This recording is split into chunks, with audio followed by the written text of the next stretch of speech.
The story begins long before the creation of the universe itself, when the powerful beings known as the Celestials first came into existence. The prime celestial, Arishem, created the first sun, bringing light into the darkness. Because of that light, life began to grow and spread across the universe. For a long time, everything stayed peaceful and balanced, until a dangerous species was born deep within space itself. These creatures hunted intelligent life and destroyed entire civilizations. They were called the Deviants. Chaos spread across the universe. So to restore balance, Arishem sent a group of immortal warriors from the planet Olympia to eliminate the Deviants. They were known as the Eternals. The Eternals trusted Arishem completely, but one mission, led by the Prime Eternal Ajak, would eventually change everything. After this, we see the Eternals' spaceship, the Domo, carrying 10 Eternals as they travel to Earth to destroy the Deviants. The story then takes us back to 5000 BC in Mesopotamia. Near the ocean, a young boy is fishing with his father when suddenly a terrifying deviant attacks and devours his dad. The creature then turns toward the boy, but right before it can kill him, Icarus arrives and saves him. Icarus is one of the strongest Eternals. He can fly through the air and fire powerful laser beams from his eyes. Using those powers, he quickly kills the deviant. But moments later, another deviant appears and charges toward the boy. This time, Makari rushes in at incredible speed and rescues him. Then we see Kingo, who can channel cosmic energy through his hands and fire it like blasts. Gilgamesh is unbelievably strong in physical combat, and Vina can create any weapon she wants using her powers, making her a deadly warrior. Soon, all the Eternals approach the frightened villagers. The tribe immediately grabs their weapons, scared of these strange beings. That's when Druig uses his powers to hypnotize them and calm everyone down. During the fight, Icarus was injured, but Ajak heals him instantly because she has the power to heal any living being. A young boy from the village then walks up to Circe.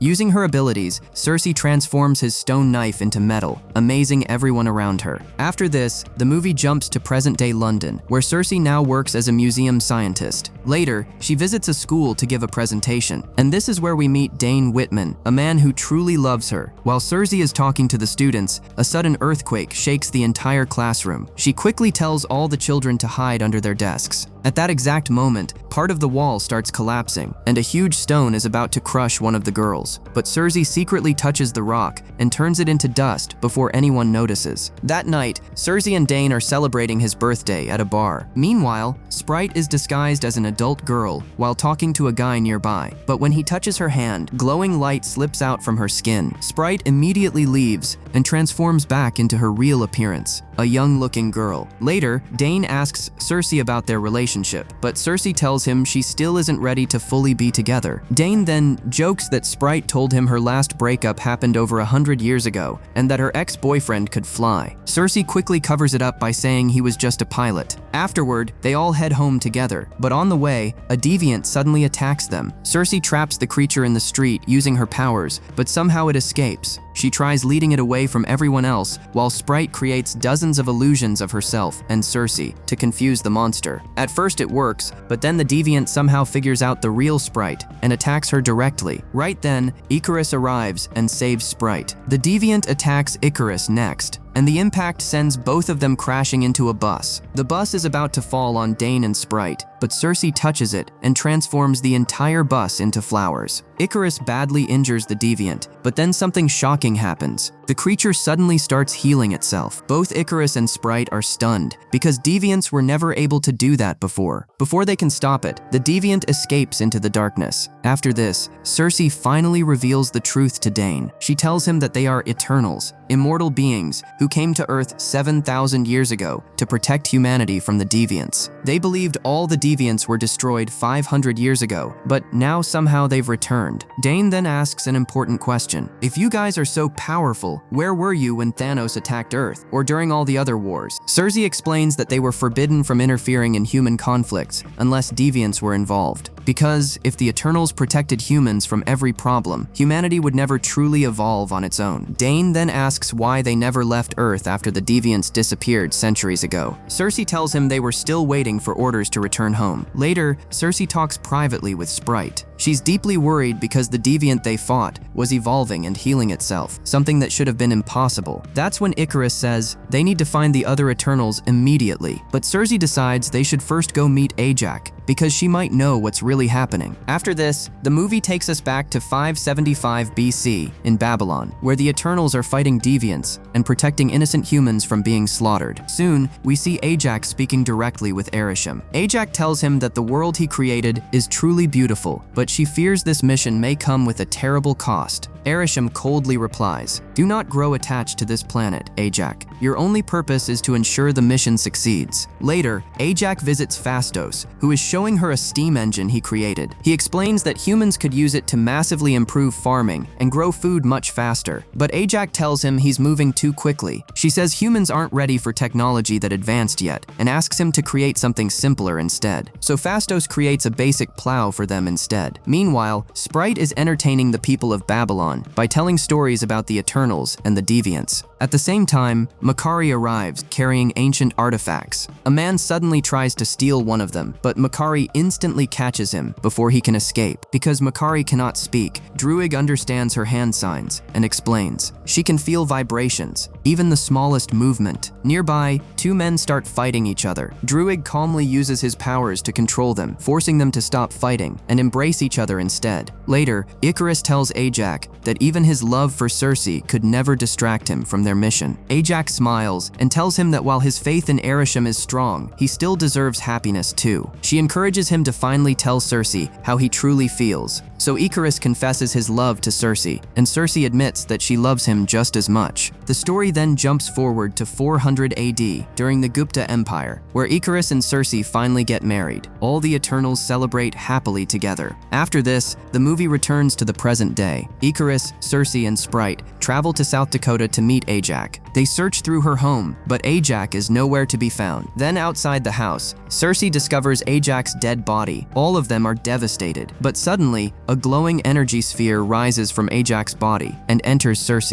Right after that, Arishem appears before her and says, "The time has come." Icarus and Sprite rush over to Circe, worried about what happened. Circe explains that Ajax's connection to Arishem somehow passed into her and that she actually spoke with him, but Icarus tells her it could just be grief or an illusion created by her mind. Then the movie flashes back again, this time to 1521 AD in Tenochtitlan. A brutal war is taking place, and soldiers are slaughtering innocent people everywhere. Watching this massacre, Druig can no longer stay silent. He begins using his powers to control the humans and stop the violence. But Ajax immediately stops him, reminding him that the Eternals are forbidden from interfering in human conflicts. Their only mission is to eliminate deviants. Druig angrily argues that this is not a conflict, it's genocide. He says human weapons are becoming too dangerous and that he could end all this suffering instantly. But before the argument can continue, something suddenly goes wrong with Thena. Circe rushes toward her, but Thena unexpectedly attacks her instead. Makari quickly pulls Circe away at super speed, but Thena loses complete control. She attacks Phastos and badly injures him. Makari tries carrying Thena away to stop her from hurting anyone else, but Thena suddenly stabs Makari in the stomach with a sword, sending her crashing to the ground. Then Thena charges at Makari again, ready to kill her. At the last second, Ajax steps in front of the attack herself, trying to calm Thena down, but Thena accidentally stabs Ajax in the abdomen too. That's when Gilgamesh rushes in and grabs Thena to stop her, but even he struggles to control her. Realizing he has no other option, Gilgamesh punches Thena hard enough to knock her unconscious. Afterward, Ajax heals everyone's injuries using her powers. Circe says she thought losing your mind like that only happened in myths and stories. Phastos then explains that Thena is suffering from a condition called Mod Wyri, an incurable illness caused by the overwhelming weight of her memories. Soon, Thena regains consciousness. Ajax sadly tells her that she nearly killed all of them. Circe and Phastos were injured, and Makari almost died. Confused and shaken, Thena says she remembers nothing. Ajax explains that Thena's mind is breaking under the burden of thousands of years of memories. and according to Ajak, there is only one cure: erase all her memories and let her start over completely. But Thena refuses immediately. She says she does not want to forget her life. Ajak gently tells her that memories do not define who she truly is. Her soul would remain the same. She would still be Thena. But before Thena can answer, Druig steps forward and interrupts them. He asks Thena why she should trust Ajak at all. Druig says the Eternals have followed Ajak for 7,000 years, and all they've done is watch humanity destroy itself over and over again. He says he could have stopped all of this suffering in an instant. Then, without asking anyone, Druig takes control of the humans around him and forces the war to end. After that, he begins leading the controlled people away with him. Icarus immediately threatens Druig and demands that he release them. Ajak tries to stop the confrontation, but Druig refuses to listen anymore. He says, "If you want to stop me, then kill me." And with that, Druig walks away from the other Eternals forever. Gilgamesh then tells Ajak that Thena should stay under his protection and begs her not to erase Thena's memories. But Ajak warns him that one day Thena might lose control again, and he may be forced to kill her himself. Even after hearing that, Gilgamesh says he's still willing to stay by her side no matter what happens. After this, Ajak gathers all the Eternals together and tells them that the Deviants are gone now, so there's no reason for them to remain together anymore. She tells them that from this day forward, they should choose their own paths, make their own decisions, and find their own purpose in life, and someday they would meet again. The movie then jumps back to the present day in Mumbai, where Kingo has become a huge Bollywood superstar and is busy shooting a movie. Icarus, Circe, and Sprite arrive there to meet him. Kingo's manager, Karun, tells them that Kingo will be with them shortly. When Kingo finally comes out to meet them, Sprite sadly reveals that Ajak is dead. Hearing this completely shocks Kingo, and he becomes deeply emotional. Soon after, all of them board Kingo's private plane and travel to Australia to meet Thena and Gilgamesh. Karun also comes along with them. After reaching Australia, they tell Gilgamesh that a deviant attacked them in London. Then Icarus reveals the even worse news: Ajak has been killed. Gilgamesh is heartbroken after hearing this. He then takes them to meet Thena, but the moment they arrive, Thena suddenly attacks Gilgamesh again because her mind is still trapped inside fragments of old memories. Sprite quickly uses her illusion powers to calm Thena down before anyone gets hurt. Later, everyone sits together and eats peacefully. At one point, Circe walks away and notices strange drawings made by Thena. She asks Gilgamesh if these drawings are connected to the Century 6 Thena keeps talking about. Gilgamesh explains that Century 6 was another planet. Thena believes she was there when the entire world was destroyed. Massive earthquakes tore the planet apart. Everyone died, and according to Thena, she died there too. After this, Circe finally speaks directly with Arishem once again. She tells him that a deviant killed Ajak and absorbed her powers. Arishem then reveals a horrifying truth. He explains that everything happening now is part of something called the Emergence. The Eternals were sent to Earth for one purpose only: to prepare the planet for the birth of the Celestial known as Tiamut. Arishem explains that new Celestials must continue being born in order to keep the universe alive. He plants celestial seeds inside living planets across the cosmos, and Earth was chosen to incubate Tiamut. But for a Celestial to be born, it requires an enormous amount of energy, and that energy comes from intelligent life forms like humans. The Deviants were destroying human populations, which is why the Eternals were created to wipe them out. Now humanity has finally grown large enough, and the time for the Emergence has arrived. As Arishem speaks, he shows Circe terrifying visions of planets being destroyed during previous emergences.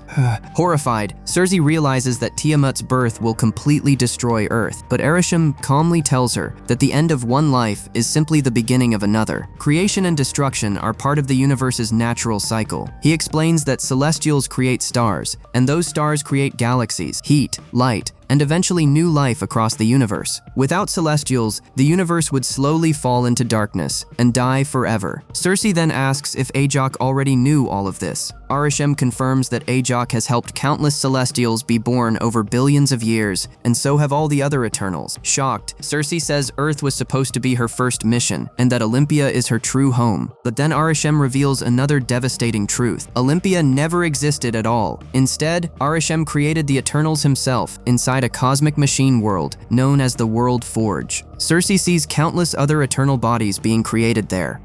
That's when she realizes something horrifying. The Eternals never truly lived like humans because they were never actually born. Confused and terrified, Circe asks why she cannot remember any of this. Arishem explains that after every emergence, the Eternals' memories are erased and stored away before they are sent to another planet for a new mission. Cersei then asks why he keeps those memories at all. Arishem tells her that the memories help him study the Deviants. He reveals that the Deviants were originally created for the exact same purpose as the Eternals, to eliminate predators on celestial planets so intelligent life could grow safely. But something went wrong. The Deviants began evolving on their own and eventually became predators themselves, completely beyond Arishem's control. That's why he later created the Eternals, beings who were never meant to evolve. Finally, Arishem tells Cersei that Ajak chose her to become the new Prime Eternal. Before disappearing, he gives her one final warning: do not disappoint me. Afterward, Cersei returns and tells the others the shocking truth. Arishem himself created the Deviants. Sprite then realizes that when Ajak tried to erase Thena's memories long ago, something must have gone wrong. That's why Thena kept remembering fragments from their previous missions on other planets. What everyone believed was madness was actually the truth. Cersei then tells the group that they have to stop the emergence and save Earth, but Kingo disagrees. He says they have no right to stop the birth of a Celestial. Gilgamesh suggests another idea. Maybe Druig could use his powers to put Tiamat to sleep. Ikaris says they first need to reunite all the remaining Eternals before making any final decision. And with that, the group travels deep into the Amazon rainforest to find Druig. Druig had built his own hidden village deep inside the Amazon rainforest, far away from the rest of the world. Cersei explains everything to him: the emergence, Tiamat, and the destruction of Earth, and asks for his help, but Druig refuses. At the same time, Sprite secretly watches Ikaris from a distance. Kingo notices this and quietly tells her the truth she's trying to avoid. He says that Sprite is in love with Ikaris, but Ikaris only loves Cersei. Hearing that hurts Sprite deeply, and she asks Kingo why Arishem made her this way, trapped forever in the body of a child, unable to grow up or be loved normally. Meanwhile, Cersei is talking to Dane on the phone when the signal suddenly cuts out. Right then, Ikaris walks over to her and admits that he's worried about her. He tells Cersei that if Arishem discovers she's trying to stop the emergence, he could destroy her, and even Ikaris is not powerful enough to protect her from a Celestial. But Cersei says the endless cycle of destruction has to stop, and tells him not to worry about her. Suddenly, a Deviant attacks Ikaris and drags him high into the sky. At the same time, dozens of Deviants swarm Druig's village and begin attacking everyone. Cersei quickly gathers the villagers into a building and transforms its walls into solid metal to protect them. Meanwhile, Ikaris kills the Deviant attacking him, but another one immediately jumps him before he can recover. Gilgamesh arrives just in time and saves Ikaris, but at that exact moment, Thena begins remembering fragments from their past missions again and suddenly attacks Ikaris in confusion. Gilgamesh calms her down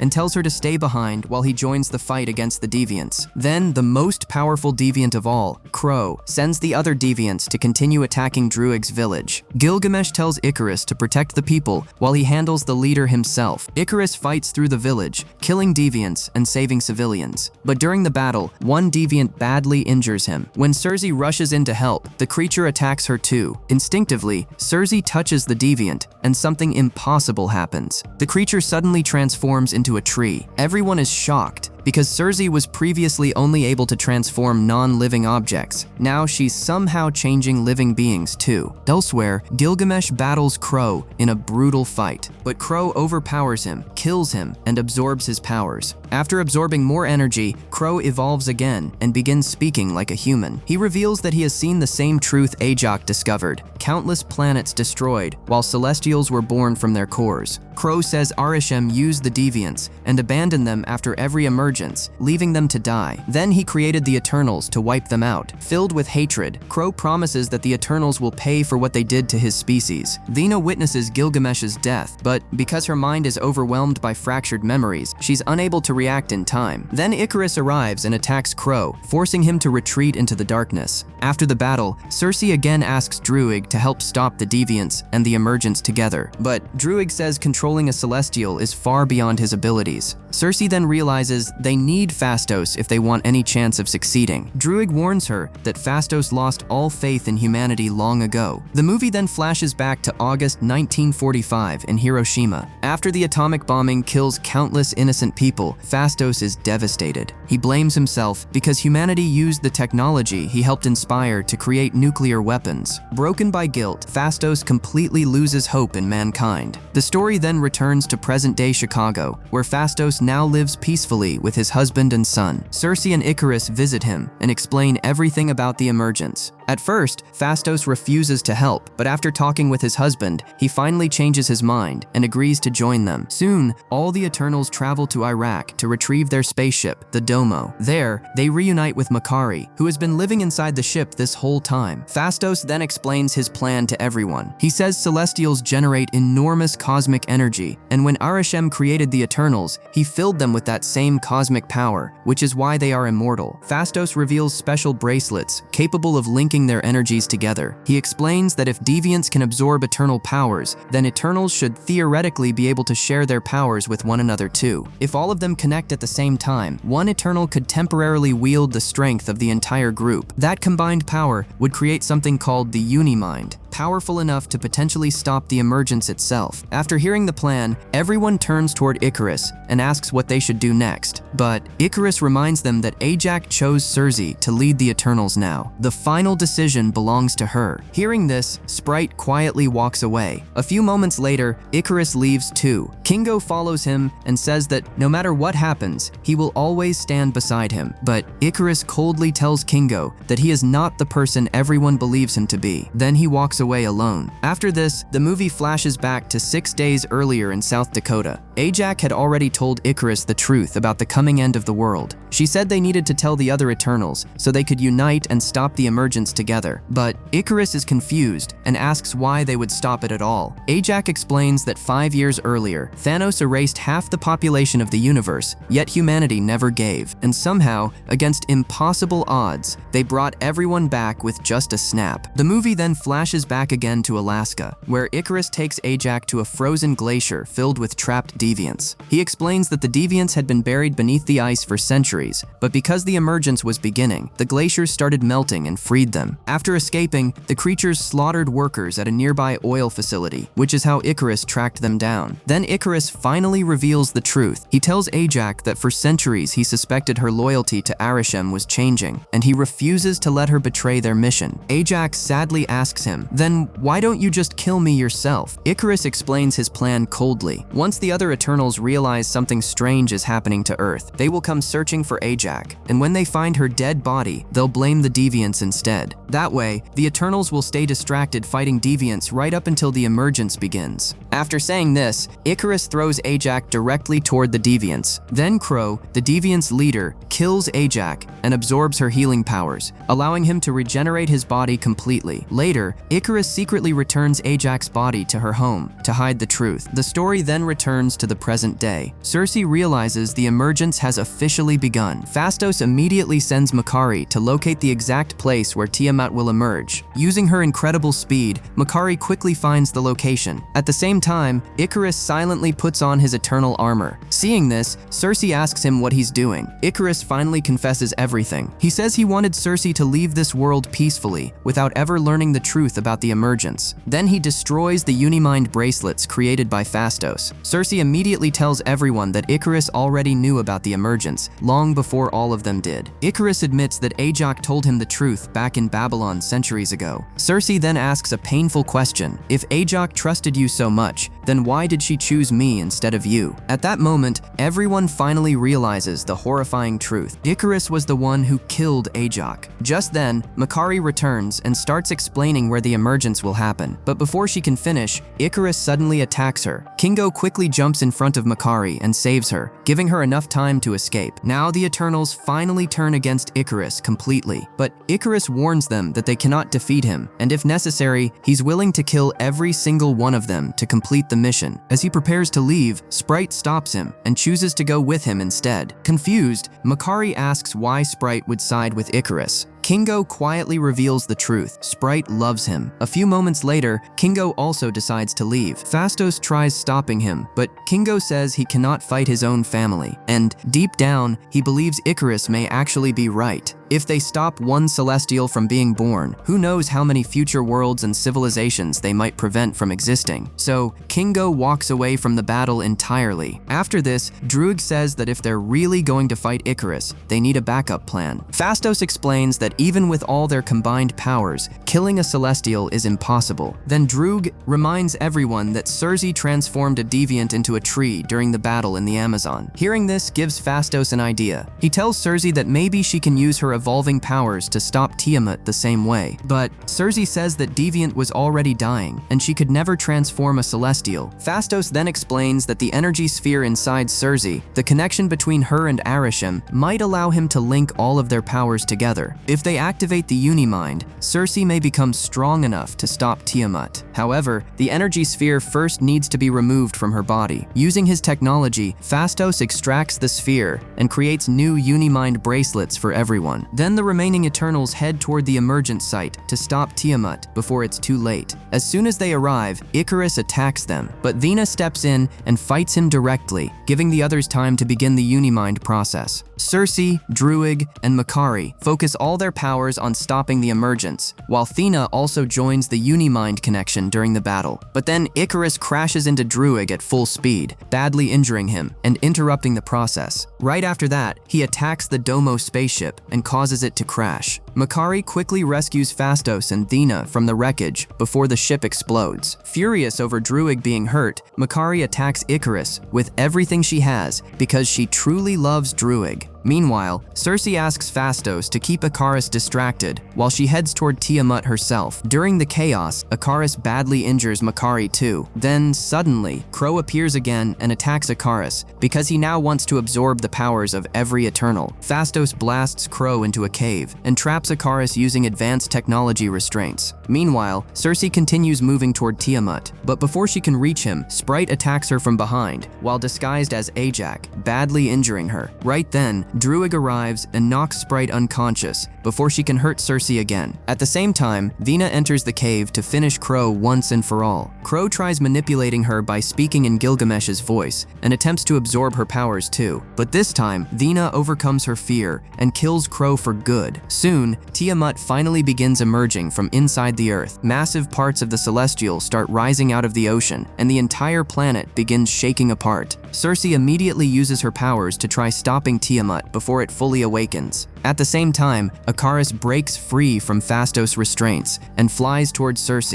ready to stop her once and for all. But when he finally stands in front of her, he cannot do it. Despite everything, he still loves Circe too much to kill her. In that moment, all the remaining Eternals connect through the Unimind. Their combined cosmic energy flows into Circe, making her powerful enough to stop the emergence. Using the strength of every Eternal, Circe transforms Tiamat into solid marble before the Celestial can fully rise from the earth. The planet is finally saved. After witnessing all the destruction he caused, Icarus is overwhelmed with guilt and regret. Unable to live with his choices anymore, he flies directly into the sun, ending his own life. Later, Circe tells Sprite that a small part of Tiamat's power still remains inside her. Because of that power, Circe can finally grant Sprite the one thing she always wanted: a real human life. But Circe warns her that becoming human also means she will grow old and someday die like everyone else. Even so, Sprite accepts it, and Circe turns her into a human. After this, we see the surviving Eternals together once more in South Dakota. Phastos repairs the Domo spaceship, and then Thena, Druig, and Makari leave Earth aboard the ship to search for answers across space. Phastos stays behind on Earth with his family. Meanwhile, Kingo, Circe, and Sprite are shown spending time together. Later, Sprite leaves with Kingo and travels to India. At one point, Dane Whitman is about to tell Circe a secret about his family history, but before he can finish, Arishem suddenly appears in the sky. At the same time, Kingo and Phastos are also taken. Arishem tells Circe that she and the others killed a Celestial in order to save humanity. For now, he will spare Earth, but he plans to examine their memories to judge whether humanity truly deserves to survive. And once he decides, he will return to deliver his final judgment. Then Arishem opens a massive black hole-like portal and takes Cersei, Kingo, and Phastos away with him. After this, the movie moves into its post-credit scene. We see Thena, Druig, and Makari aboard the Domo. Makari realizes they haven't been able to contact Cersei, Phastos, or Kingo for a long time, almost like they vanished completely. Thena believes Arishem took them and says they need to go back and save them. But suddenly, the Domo detects an unexpected presence inside the ship. A strange creature named Pip the Troll suddenly appears and introduces them to Starfox, the Prince of Titan and the brother of Thanos. Starfox tells the Eternals that their friends are in serious danger and he knows exactly where to find them. Then the movie's final end credit scene shows Dane Whitman opening an ancient case containing the mysterious ebony blade. Dane hesitates because the sword is said to corrupt whoever wields it, while also granting them the powers of the Black Knight. Just as he's about to touch it, an unseen voice suddenly asks him, "Are you really ready for that, Mr. Whitman?" That voice actually belongs to Blade. And with that, the movie comes to an end. If you enjoyed this recap, make sure to subscribe and share this video with your friends so we can keep bringing more epic movie stories your way.